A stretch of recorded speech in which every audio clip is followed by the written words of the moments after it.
Once again, welcome back. Welcome to my YouTube channel. I am Naveen sir from Mansara Biral Darbhanga. चलिए students, आपको पिछली class में बताया गया था निर्देशांक कोऑर्डिनेट ज्योमेट्री के बारे में। उससे रिलेटेड थ्योरी अपलोड किया गया है। उम्मीद है आप थ्योरी को लिख लिए होंगे, याद भी कर लिए होंगे।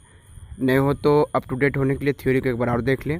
और चलिए आप अपना नोटबुक और कलम उठाएंगे और जितना थ्योरी मिल चुका है वो फ़िलहाल इनफ नहीं है कोऑर्डिनेट के लिए, और भी थ्योरी है लेकिन वो मैं बाद में अपलोड करूँगा।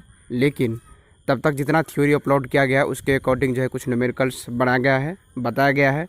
आप उसे देख करके इस पर बेस्ड जो भी 7.1 में जो आपको थ्योरी दिया गया है इसके अकॉर्डिंग केवल आप 7.1 का जो है 7.1 का क्वेश्चंस बना सकते हैं। तो उसी से रिलेटेड उसी बेस्ड क्वेश्चंस मैंने तैयार की है, सॉल्यूशन बनाया गया है। आप नोट्स को देख लिए, समझ लिए अच्छी तरह से, मैं समझा भी रहा हूँ और इससे जुड़े सभी क्वेश्चंस आप बना लेंगे। चलिए देखते हैं।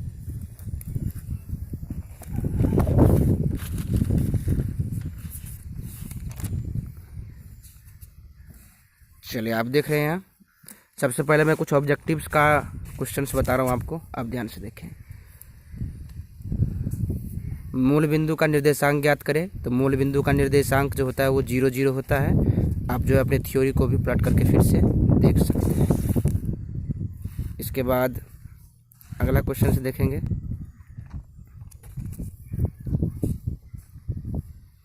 बिंदु -4,3 में किस पाद में स्थित है? तो आप क्वाड्रेंट वाला जो है एक्स एक्सिस और वाई एक्सिस खींच करके जो थ्योरी में डायग्राम दिखाया गया उसमें जाके देख लें कि कहाँ कहाँ कौन से चिन्ह के साथ रहता है। आप देखते हैं कि उस क्वाड्रेंट वाले थ्योरी में कि सेकंड क्वाड्रेंट में जो द्वितीय पाद में जो है माइनस प्लस रहता है। तो इसका मतलब है कि ये देखिए माइनस चिन्ह के, ये प्लस चिन्ह के साथ है। इसका मतलब है कि ये किस में है? तो द्वितीय पाद में लिख दिया हमने। अंग्रेजी में भी लिख सकते हैं सेकंड क्वाड्रेंट में। उसके बाद अगला क्वेश्चन है बिंदु -5, -3 किस पाद में स्थित है? तो आप जानते हैं कि दोनों एक्स एक्सिस और वाई एक्सिस दोनों किस में रहता है? तृतीय पाद में माइनस रहता है। आप थ्योरी से देख सकते हैं। इसका मतलब ये तृतीय पाद में, थर्ड क्वाड्रेंट में। बिंदु -3,2 में भुज का मान क्या होता है? आपको थ्योरी में ही बताया गया। जरा एक बार और ध्यान से देख लेंगे जा करके।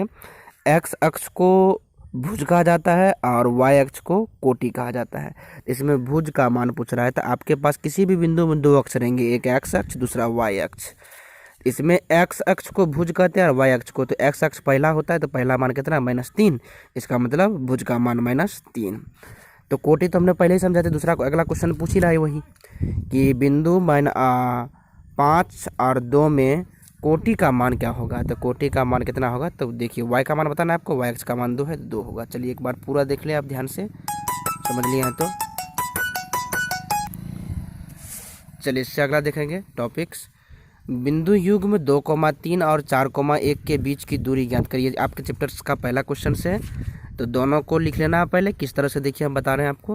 पहला वाला को x1 y1 माने, दूसरा वाला को x2 y2 माने। आप फिर थ्योरी में आपको दूरी सूत्र बताएगा, दूरी सूत्र लिख लें।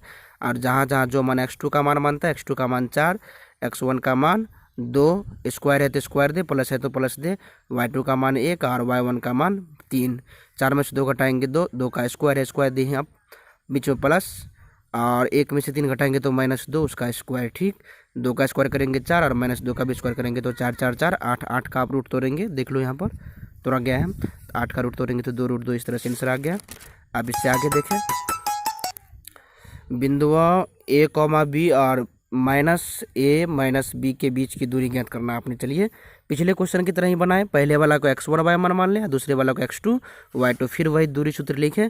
यह आपके क्वेश्चन का 1 का तीसरा प्रश्न है। ये आप हो सकता था पूछ भी सकते थे लेकिन मैंने पहले ही बता दिया।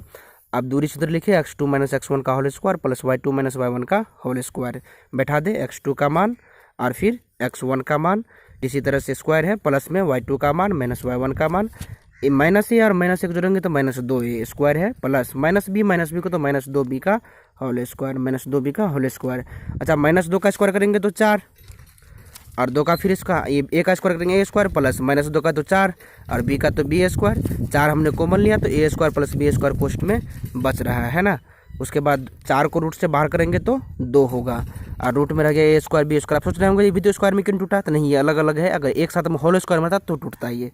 तो इतना होगा 4 का रूट 2, इंटू में था इसलिए टूट गया, और ए स्क्वायर प्लस बी स्क्वायर, इतना आंसर है आपका। 1 के तीसरा देख भी सकते हैं। इस तरह से आप अपने चैप्टर्स का क्वेश्चन बना सकते हैं। यदि आपको 6-5 सबसे दिक्कतें हो, आप क्वेश्चन का पिक करके और खींच करके अगर व्हाट्सएप से भेजते हैं आपको सोल्यूशन दिया जाएगा। चलिए आप इसे पूरा इसे भी देख लें।